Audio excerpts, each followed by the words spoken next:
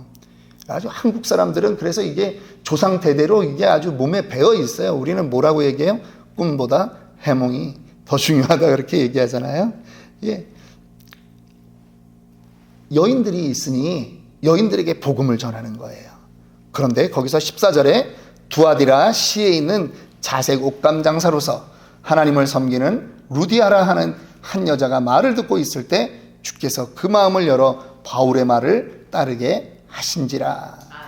여러분, 구원받는 요소가 두 가지 필요해요. 뭐가 있어야 되느냐? 첫째는 성령께서 우리의 마음을 열어주셔야 되는 거고요. 두 번째는 자신이 그 마음을 열고 복음을 받아들여야 돼요. 요한복음 1장 12절에 뭐라 그래요? 영접하는 자, 억셉트하는 자, 곧 그 이름을 믿는 자에게는, 억셉이라고 하는 것, 받아들인다라고 하는 건 믿는다라고 하는 거거든요. 하나님의 자녀가 되는 권세를 주셨다라고 성경이 분명히 말씀하고 있는 거예요. 성령이 우리의 마음을 열어주셔야 되는 것과 나 자신도 거기에 반응해야 돼요. 그래서 마음을 열고 복음을 들어야 합니다. 요한계시록 3장 20절도 말씀하죠. 볼지어다 내가 문 밖에 서서 두드리노니 누구든지 내 음성을 듣고 문을 열면 내가 그에게로 들어가 그로 더불어 먹고 그는 나로 더불어 먹으리라. 여러분, 성령은 끊임없이 노크하는데 사람이 문을 안 열어요. 문을 안 열어요. 귀를 닫아요. 그래서 새벽마다 기도하는 게 있잖아요. 말씀 들을 때 우리의 영의 귀가 열리고 영의 눈이 열리고 마음 문이 열리게 하여 주옵소서. 그게 기적과 같은 일이거든요. 그래서 예수 복음 받아들인다라고 하는 것, 구원받는다라고 하는 건 우리의 의지로 안 되는 거예요. 성령이 함께 하셔야 되는 겁니다. 그랬더니 그 가정에서 예수를 영접하고 이제 집으로 초대하는 것입니다. 15절 그와 그 집이 다 침례를 받고 우리에게 청하여 이르되 만일 나를 주 믿는 자로 알거든 내 집에 들어와 유하라 하고 강권하여 머물게 하니라. 이 루디아 이 여인이 이제 그들을 초청합니다. 집안 식구들에게도 복음을 전해달라고 말하는 것입니다. 그리고 다 같이 침례를 받습니다. 그리고 그곳에 여러 날 머물게 되는 거죠. 이제는 그곳이 뭐가 되는 거예요? 가정교회가 되는 거예요. 가정교회가 되는 거예요. 지금 여러분들의 일터, 여러분들의 학교, 여러분들의 사업장, 그곳이 가정교회가 되어야 되는 겁니다. 우리는 오늘도 출근합니다. 그런데요, 그 출근한 그 지역, 그 자리에서 우리는 하나님이 만나게 하는 사람을 오늘 만나기를 기도하십시오. 하나님이 만나게 하면 반드시 복음 전할 기회가 있게 됩니다. 루디아 같은 연약한 한 여성이지만 그를 통해서 빌립보에 교회가 세워지는 거예요. 최초의 유럽의 교회가 이 여인의 가정에서 세워지는 것입니다. 오늘 우리가 만나는 그 한 사람, 그를 통해서 하나님이 가문을 바꾸는, 또 이 시대를 바꾸는 그러한 놀라운 일을 하실 거를 믿습니다. 우리 함께 기도하겠습니다.